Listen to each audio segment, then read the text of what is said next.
નવે નવી ગાડી છે, લીટો પડી જાય ભાઈ, ધ્યાન રાખો. એ વો હું કયો લીટો પડી ગયો?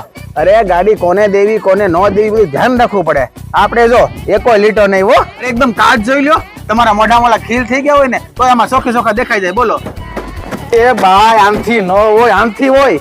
તો એમાં હું થઈ ગયા ગાભો છે ને આમાં હું ફરક પડવાનો છે? આમથી લીટા ન પડે, લીટા. મારે ભાઈ આપણી ગાડી ભટકાડી અને સર વાહે લીટો પાડી દીધો. કેવડો? આવડો. અને પાછો ઉતાવળે દરવાજો ખોલવા ગયો ને ન્યાય લીટો પાડી દીધો. આવડો.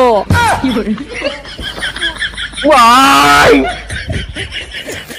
મારી ગાડી, ભાઈ મારી ગાડીમાં તો લીટો પડી ગયો, પણ તમારે સિરામિક કોટિંગ કરવું હોય, કાર વોશ કરવી હોય, પીપીએફ કરાવવું હોય, પોલિમર કોટિંગ કરવું હોય, સ્ટીમ વોશ કરવી હોય તો પહોંચી જાવ કાર્સ હબમાં. 10 વર્ષનો અનુભવ છે. સુરતમાં 2 બ્રાન્ચ છે. નીચે એડ્રેસ ને ફોન નંબર આપેલા છે, ફોન કરી ભોગી જવું.